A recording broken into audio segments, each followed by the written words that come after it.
Bom dia, irmãos. Bom dia. Eu pedi para o meu amigo JB cantar uma música de novo. Pode ser? Pode ficar bem sentadinho, não precisa levantar. Não.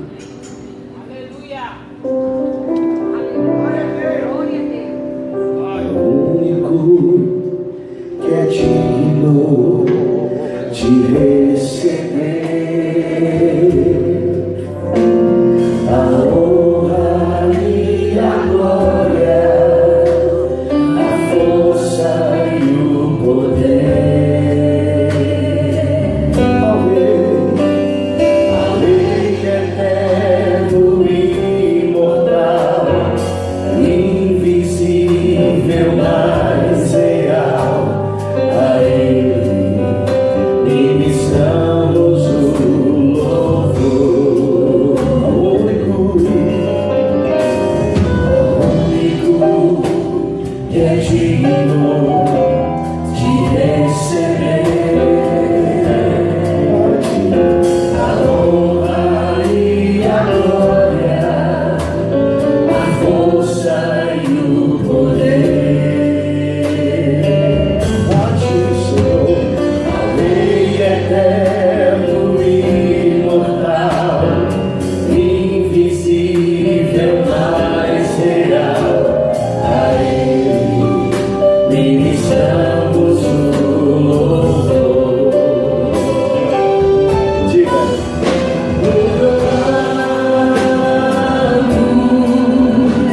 A ti, ó Rei Jesus,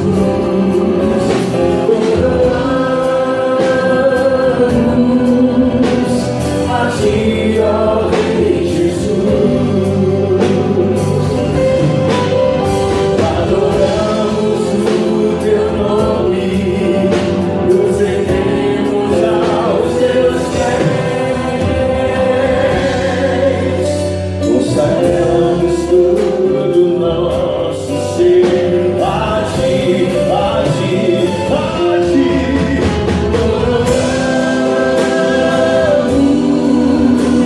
A ti, ó Rei Jesus,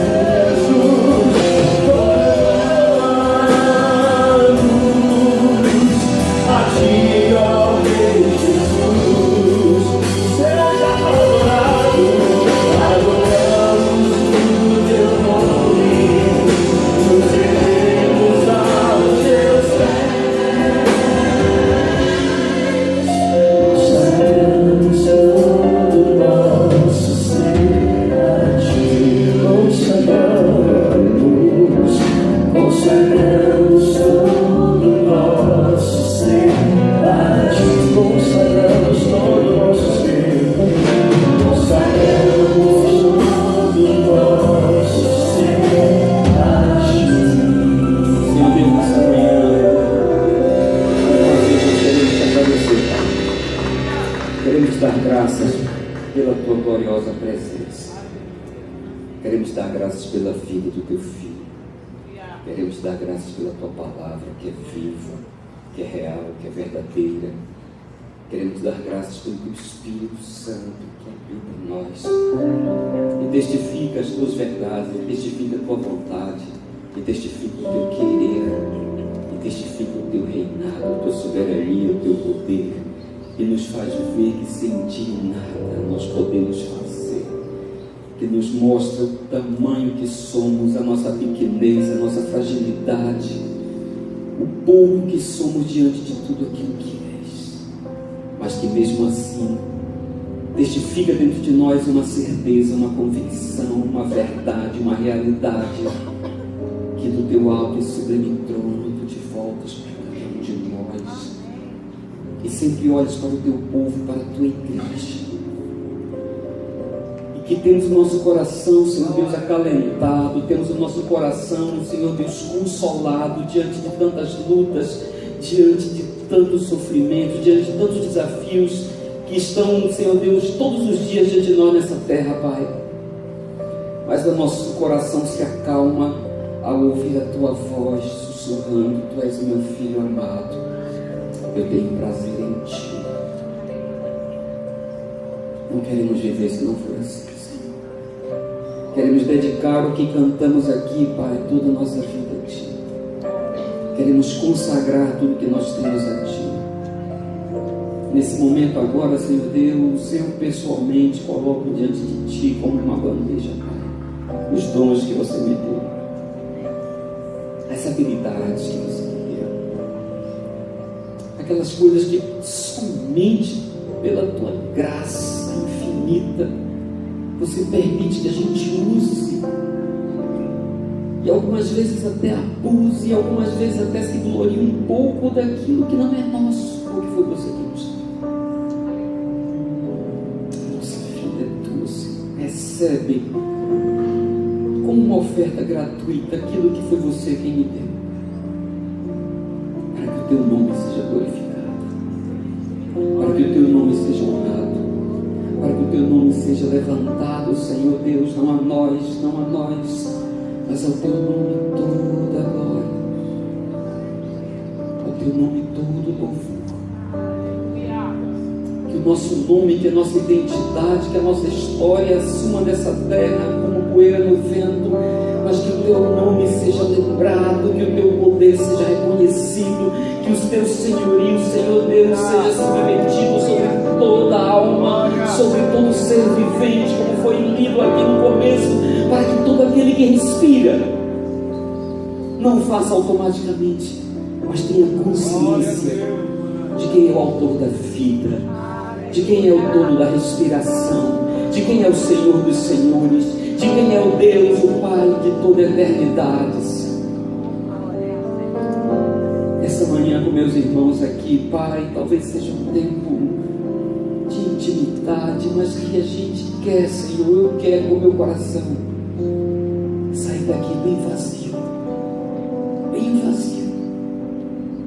Glória a Deus. Não quero me iludir com o que eu tenho, mas quero confiar no que você tem para minha vida e para a vida da tua igreja, para a história da tua igreja, para os nossos atos nesses últimos dias nessa terra, Senhor. Todo louvor, toda honra e toda glória seja para o nosso Deus. Quantos creem comigo, pode dizer amém? Amém. Obrigado, irmão. Glória a Deus. Obrigado. Graças a Deus, irmãos, eu estava ainda agora cantando ali. Eu sempre digo, eu não sou aquele cara que vê nada, eu nunca vi nada. Mas eu lembrei de um trecho que João viu. Eu acredito nisso, eu não sei os irmãos, mas eu acredito nisso. Naquela visão ele disse que viu 24 anciãos, 24 elders, 24 reis, que diante de Deus, do nosso Deus, depositaram as suas coroas. E a gente entende o que é uma coroa para um rei. Eu gosto de assistir esses filmes épicos, Idade Média, Viking, essas coisas, eu assisto. E eu vejo como aqueles homens honram a coroa. E a história mostra, os filmes relatam, que às vezes na guerra, quando estão sendo atacados, eles têm iminente a derrota, o exército às vezes é muito maior, e eles procuram a coroa, para que todos saibam que um rei morreu de pé. Porque é isso que importa. E quando aquele texto de Apocalipse fala que 24 reis depositaram diante de Deus as suas coroas, a gente tem que entender que nós não temos nada tão precioso que não possamos entregar a você. Aleluia. Às vezes nos iludimos com o tapinha nas costas, às vezes nos iludimos com algum dom, com algum talento. Eu queria cantar com o Júnior, mas não consigo alcançar o tom dele. Eu me humilho e peço para ele cantar. E às vezes nós nos iludimos com isso, mas tudo isso pertence a Deus. Nós somos mordomos, Ele nos permite usar, mas temos que entender a cada dia que tudo isso pertence a Ele. Deus deu dons aos homens, e nós estamos aqui, irmãos, apenas para usar os dons que Deus nos deu em favor daqueles a quem Ele quer alcançar. Amém? Eu gostaria de compartilhar com os irmãos hoje 2 conceitos, até onde o tempo der. Vocês sabem que eu vou ler, mas não tem relógio. Algum irmão me avisa.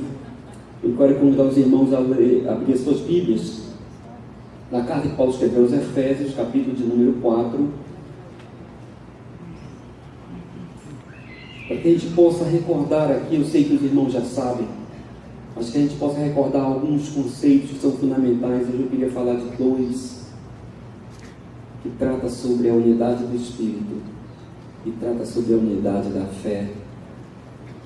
E Paulo trata isso com nossos irmãos, e a gente tem que relembrar e tem que buscar, porque nós temos que fazer valer essa nossa estada aqui na terra. Os irmãos podem ficar sentados, que eu vou lendo bem devagarzinho, talvez vá até o final do culto. Obrigado. E a gente, irmãos, a gente tem que perceber o que está acontecendo. A gente está vivendo hoje no Brasil, no nosso país, uma situação que a gente tem que fazer algumas perguntas. Quantas desgraças, quanta gente chorando, não é verdade? Mais uma vez, não nos surpreende, a gente tem visto a história aí de Brumadinho, uma desgraça anunciada, uma desgraça grande, que nós já vimos em 2015 também. E por que tudo isso acontece? Por que isso tudo está acontecendo? E já nessa semana aconteceu aquela tragédia lá no Clube do Flamengo, e eu nesse dia vendo, sei lá, tantos outros aí, América, e todos eles no meio mastro, em solidariedade aos jovens lá do Flamengo. E nessa hora, alguns dizendo hashtag somos o futebol, não somos mais time, nós somos isso. Então a gente vê que promove uma certa unidade, não é verdade? As pessoas esquecem os clubes, esquecem talvez o fanatismo, esquecem as preferências e se voltam para o fundamento. Eu lembro do acidente que teve com o time do Chapecó, alguns anos atrás, que o avião caiu, uma fatalidade. E como mobilizou o mundo aquele acidente. Pessoas mandaram alimentos, mandaram tudo, e o time do, sei lá, o Real Madrid mandou dinheiro, e o Chapecó hoje é melhor. Aí eu fico vendo as pessoas nesses momentos e ficam dizendo, poxa vida, o ser humano, ele é solidário. O ser humano não está perdido. Tem coisa boa. Tem gente que largou o emprego e foi mergulhar na lama, uma lama radioativa. Aquilo lá nunca mais vai servir para nada. E as pessoas, a gente vê o lado bom das pessoas e a gente vê que existe uma unidade. Agora eu pergunto, e sempre pergunto, por que precisamos de tragédias para isso? Por que eu não posso ser solidário sem a tragédia? Por que eu não posso ser sensível sem a tragédia? Por que eu não posso mandar uma cesta básica? Por que eu não posso mandar água? Por que eu não posso doar trabalho? Por que eu não posso dar dinheiro do Real Madrid para um time de 4ª, de 3ª divisão?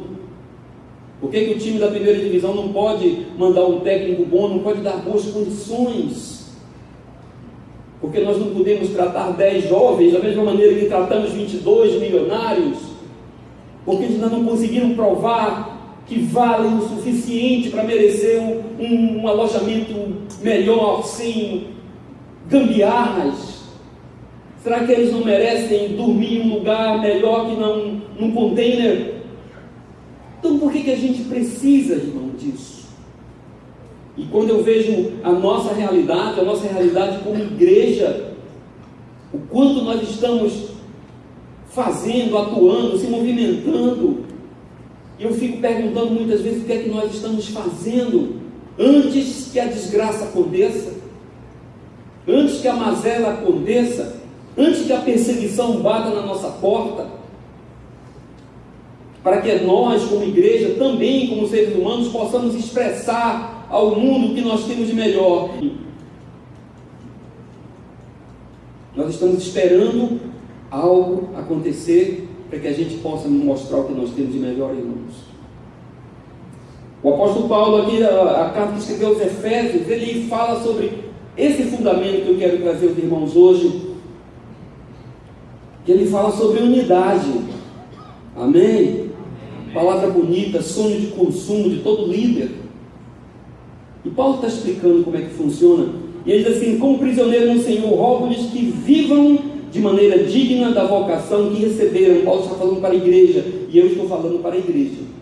Não estou num culto lá na praça. Amém, irmãos? Amém. Tem até pouca gente hoje. Talvez isso seja bom. Amém.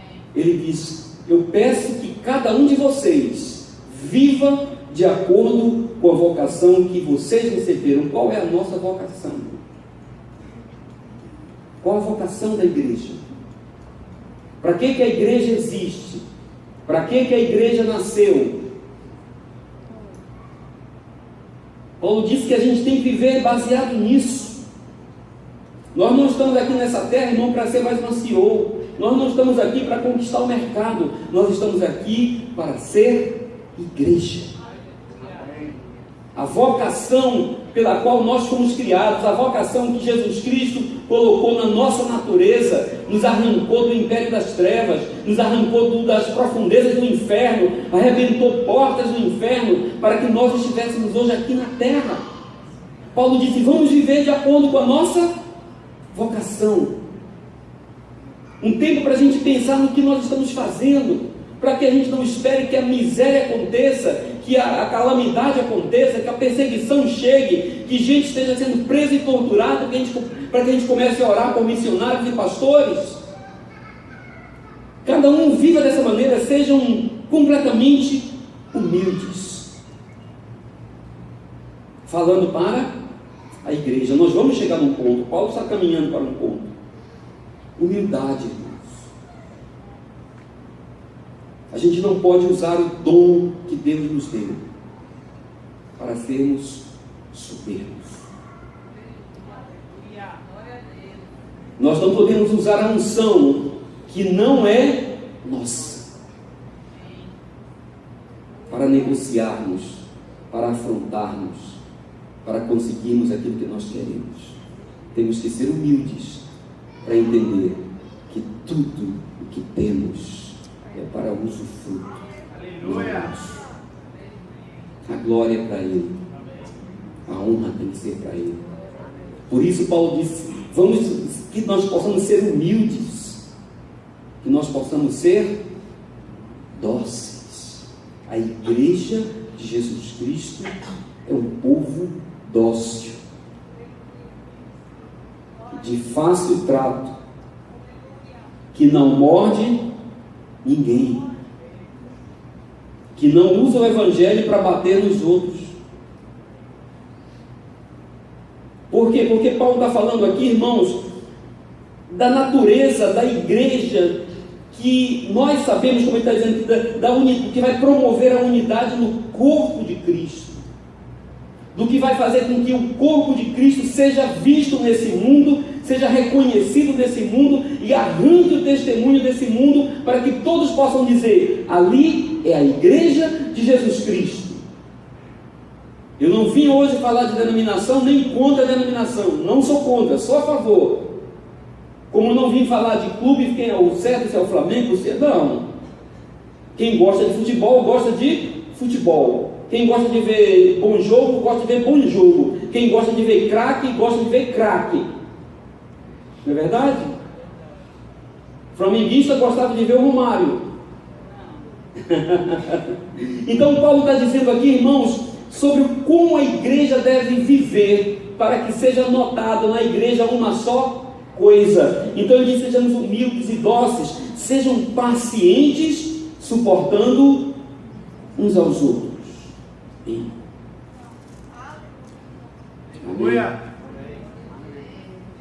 Teoricamente, a igreja só tem porta de entrada.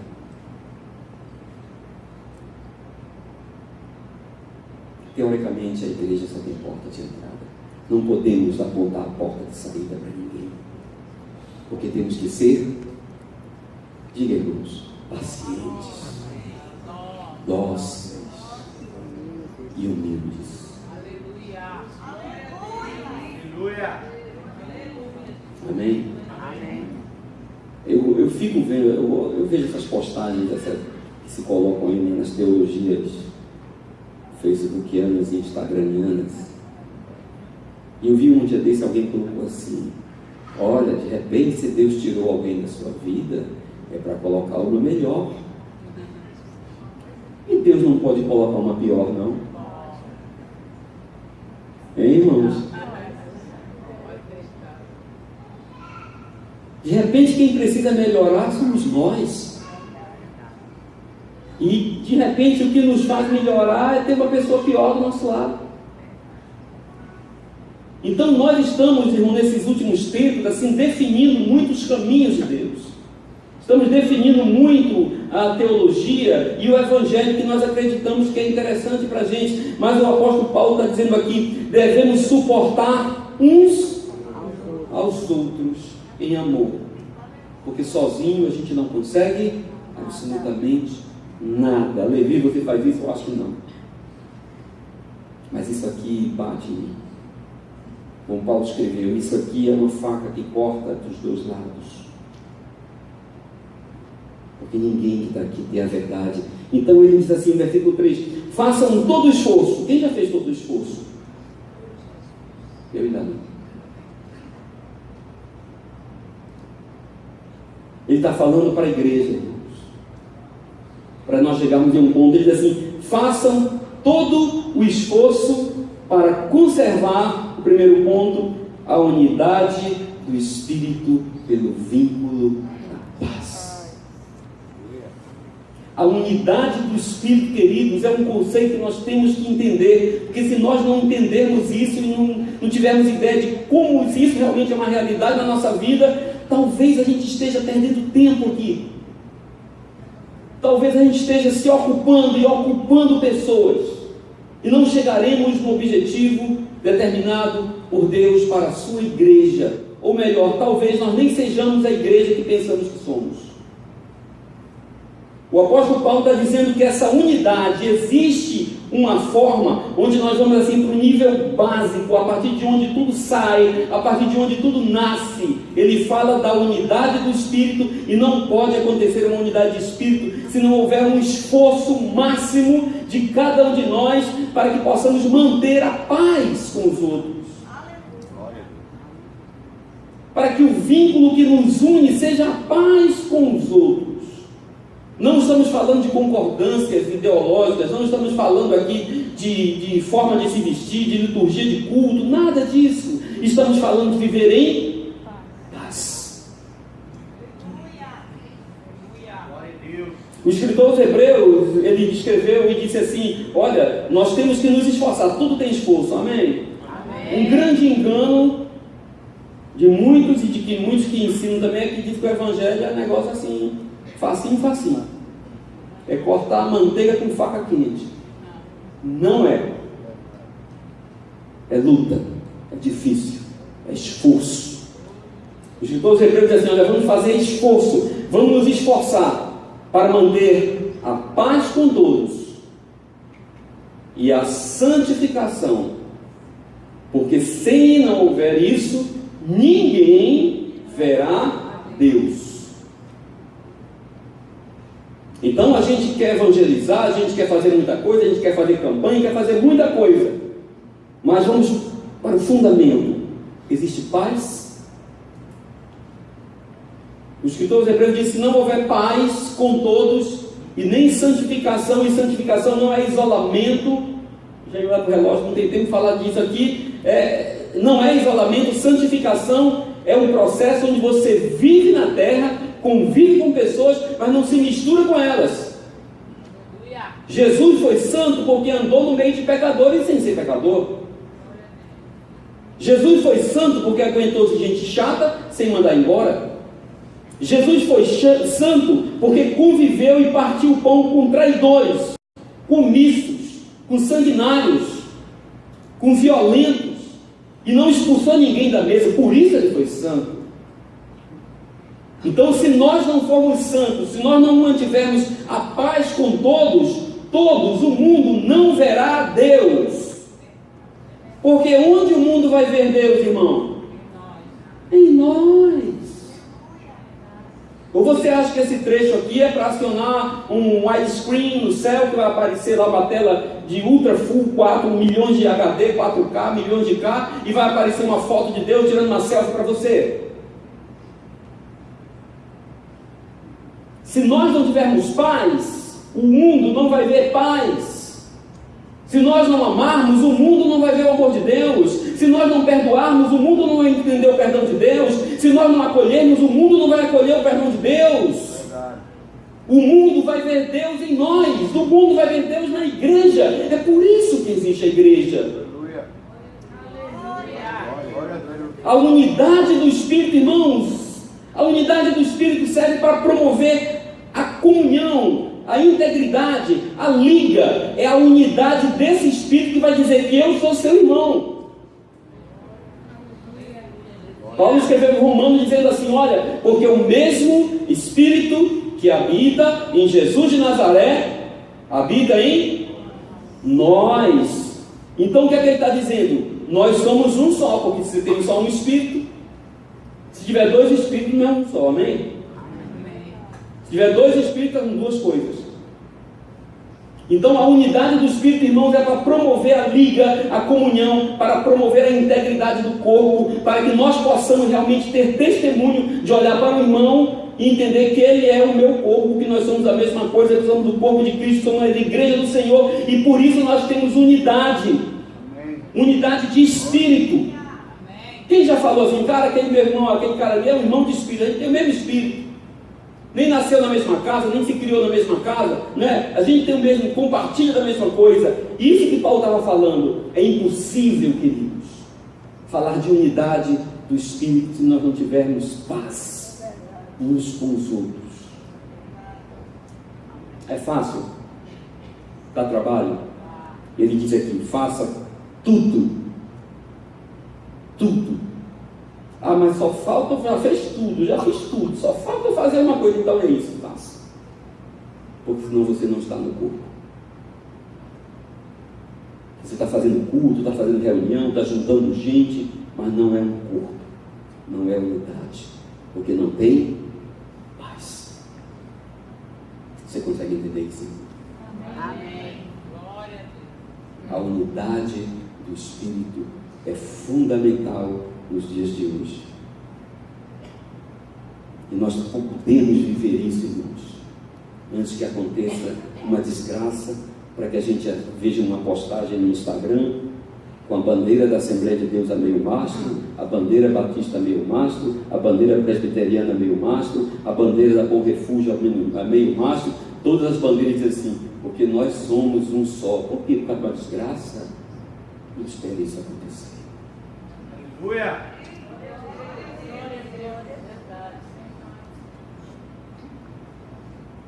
Assim como eles todos são no futebol, nós somos um só. Aleluia. Amém? Versículo 4, Paulo diz: por quê? Ele diz: porque é simples. Porque há um só corpo e um só Espírito. Amém? A unidade. Um só corpo e um só Espírito. Assim como... Qual é a sua esperança? Ainda não sabe? Ore a Deus, que Paulo já orou por mim e por você. Oro, Senhor, para que os olhos deles sejam iluminados, que a mente deles seja iluminada, para que eles possam entender a profundidade, a riqueza da esperança que há. Aleluia.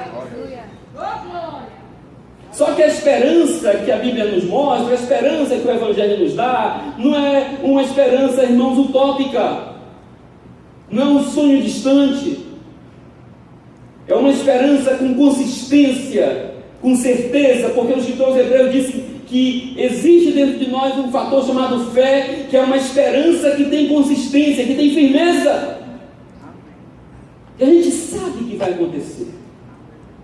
Então aqui ele está dizendo: olha, nós temos um só corpo, um só Espírito, assim como a esperança para a qual vocês foram chamados é uma só, há um só Senhor. Ou você acha que o seu Senhor é só seu e não é do irmão batista, e não é do irmão presbiteriano, e não é do irmão não sei da onde? É, irmão? Um só Senhor. A Bíblia diz que nós somos povo de propriedade exclusiva de Deus. Amém? Oh, aleluia. A gente treme, baba, cai no chão, faz tudo. Somos propriedade exclusiva de Deus, mas Deus não é exclusivamente nosso. Glória a Deus. Amém? Você fica feliz por isso? Que Deus não é só seu? Que Ele não é seu gêniozinho particular? Que você dá 3 alisadinhas, canta 2 louvor afinado, dá uma oferta e pede um desejo? Amém? Tem mais gente fazendo isso. Um só Senhor. Uma só fé. Vamos chegar no segundo ponto. Uma só fé. Fé, irmãos. A minha fé, a sua fé, a fé de lá, a fé dali. Não, porque lá é de fé, lá é oração. Aqui Paulo está dizendo que existe uma só fé, uma só certeza, uma só convicção. Existe um só batismo. Uau, mas eu pensei que era mais batismo. Eu aprendi lá no Instituto Teológico que existe batismo por aspersão, existe batismo por submersão. Um toma banho, o outro molha a cabeça. E como é que Paulo está dizendo que só tem um batismo? Paulo não está falando de denominações, amém? Amém, irmãos? Amém. É mais embaixo o negócio. O fundamento é mais embaixo. A Bíblia fala que Jesus foi batizado 2 vezes. Uma lá no Jordão por João Batista. E outra lá na cruz, quando enfrentou a morte. Aleluia. Glória a Deus. Amém? Amém. Quem já teve a sua fé confrontada com a morte? Esse é o batismo. Aquilo que eu falo, aquilo que eu prego, aquilo que é minha convicção, aquilo pelo qual eu digo que morro, na hora que for confrontado com a morte, ou você continua firme ou se perde, ou continua firme ou aceita, aí é o batismo. E a Bíblia diz que Jesus foi até o final, manteve firme a convicção, manteve firme o propósito, manteve firme o plano, foi até a morte, e morte de cruz. Ele foi batizado. Só porque ele foi batizado, a partir de então ele poderia nos salvar, porque a morte foi vencida no batismo. A morte não afronta, a morte não é mais ameaça. Irmãos, nós precisamos entender e buscar e perguntar e avaliar a nossa vida. Será que nós já fomos batizados? Por isso a Bíblia diz: todo aquele que for batizado, que crê e for batizado. Crer é a primeira fase. Confrontar a fé com aquilo que vem lá na frente, com a morte, é o batismo. Quem for batizar, quem crê e for batizado será salvo. Amém? Eu sempre gosto de dar o exemplo dos policiais, né? Os nossos nobres heróis policiais militares que estão aí defendendo a nossa sociedade. Um cara, para ser policial militar, irmão, ele tem que ser salvo. Amém? Temos alguns irmãos aqui na igreja. Ele tem que ser salvo.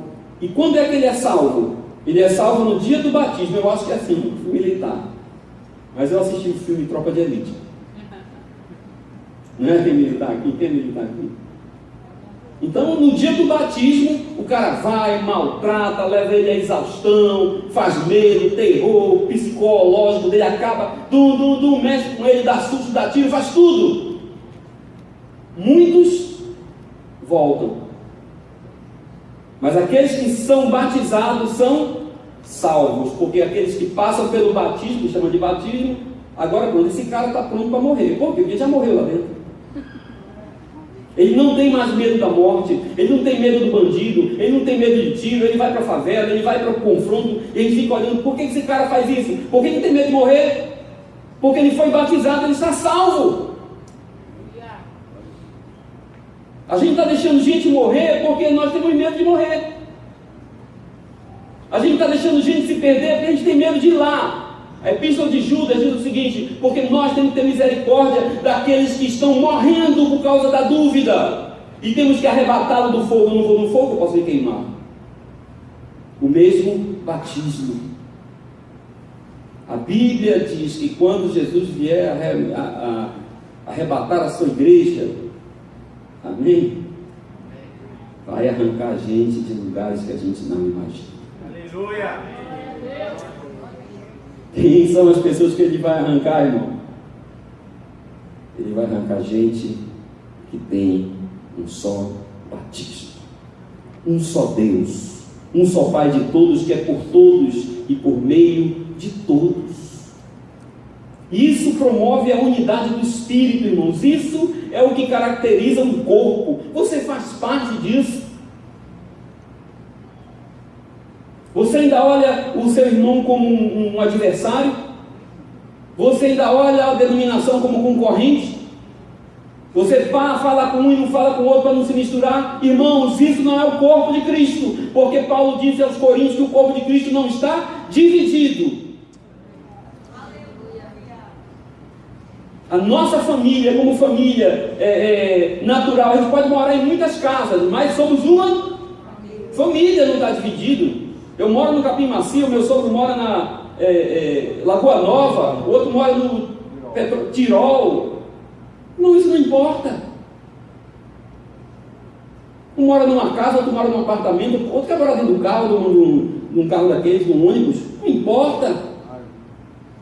É preferência dele. Testifica, somos um.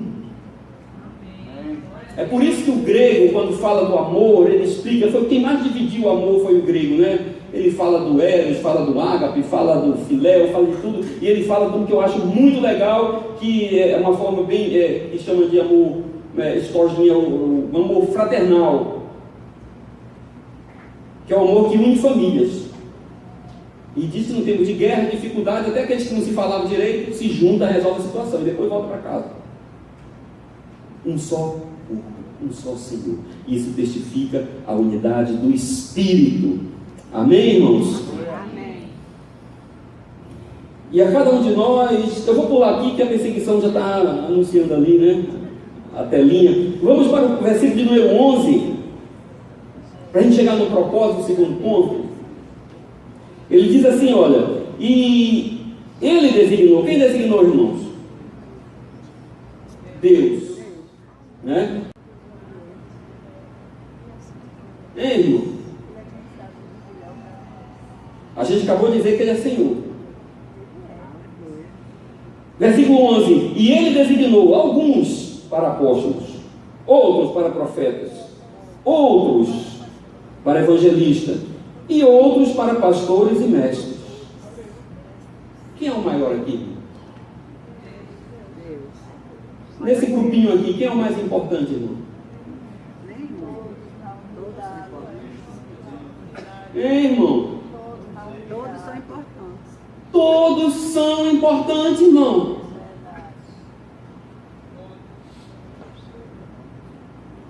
Amém? E quem foi que escolheu? Deus. Por que eu estou aqui?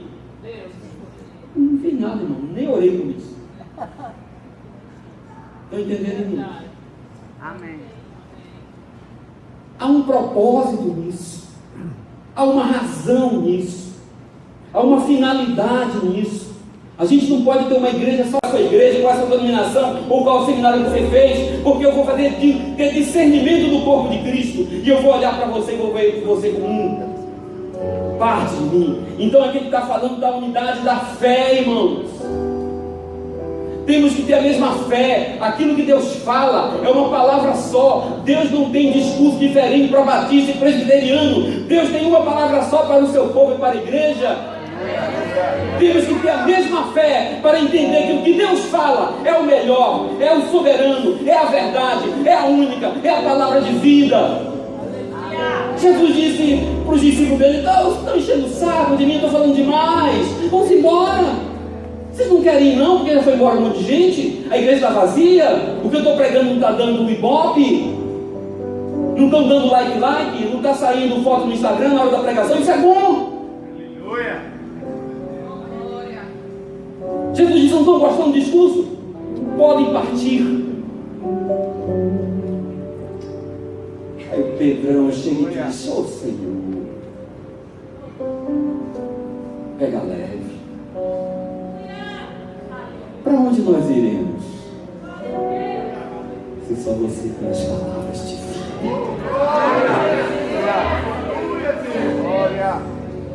Para onde nós iremos?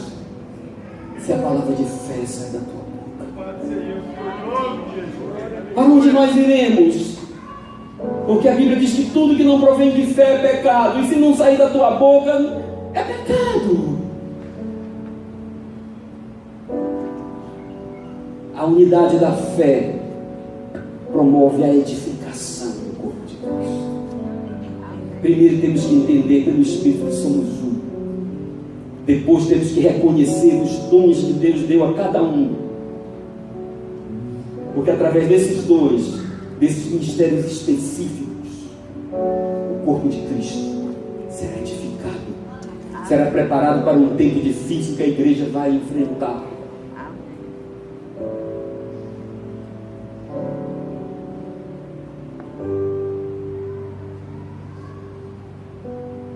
Paulo diz que nós temos que chegar à maturidade.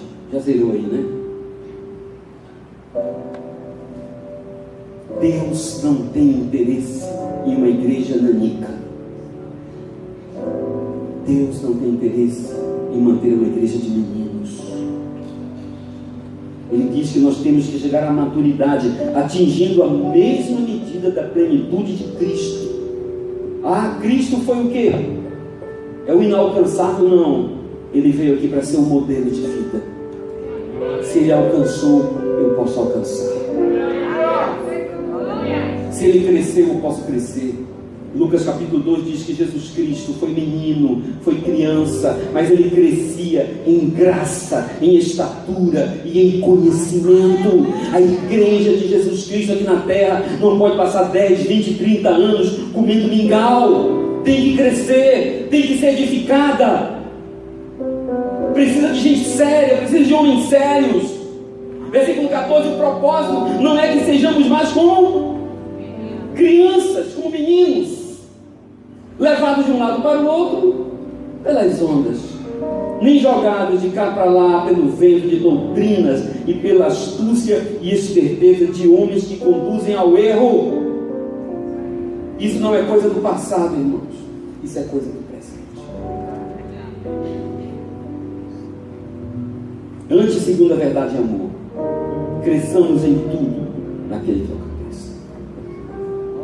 A gente se ilude, irmãos, achando que porque um dia levantamos a mão, aceitamos a Jesus, tudo mudou.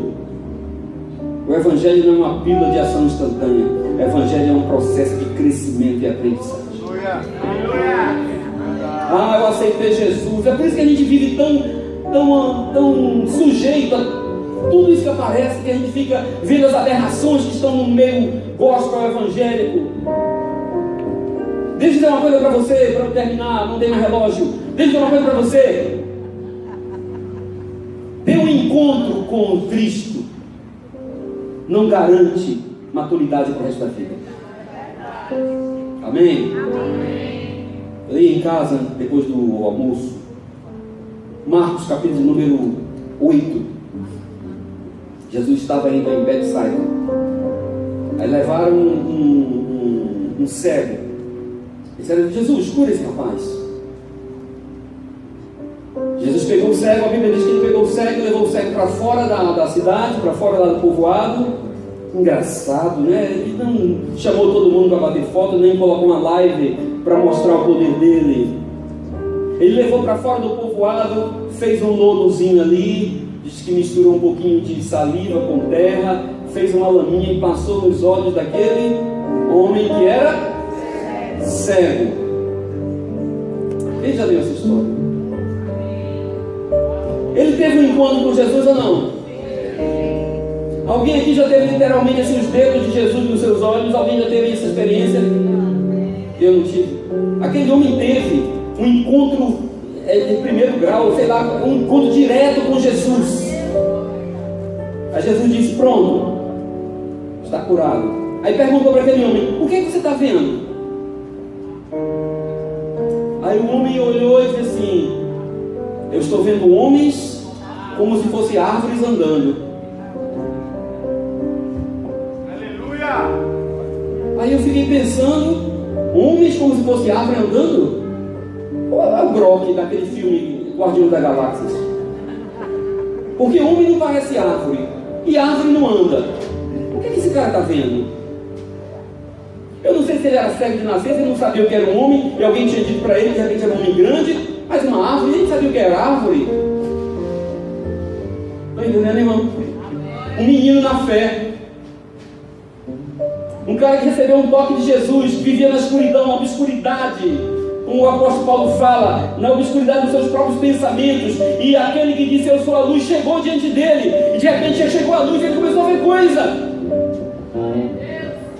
O que você está vendo? Eu estou vendo um homem como se fosse árvore andando. É homem ou é árvore?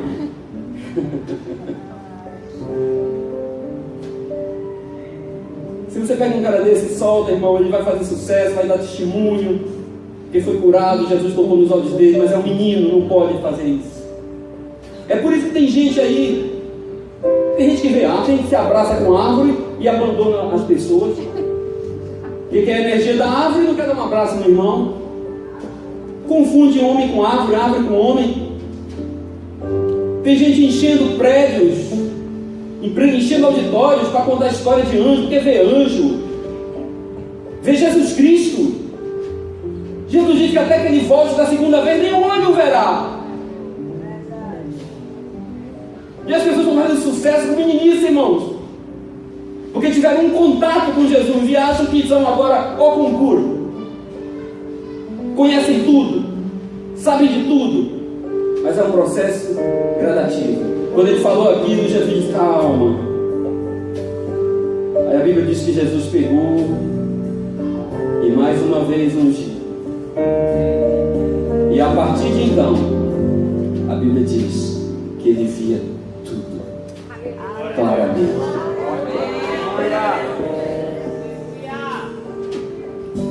E Jesus disse: agora não volta para a cidade, ou seja, não publica no Instagram. Vai aprender a viver com isso. O apóstolo Paulo passou 14 anos, irmão, sendo discipulado. Depois escreveu para o seu pupilo Timóteo e disse: não entrega ministério a neófito, não entrega ministério a menino.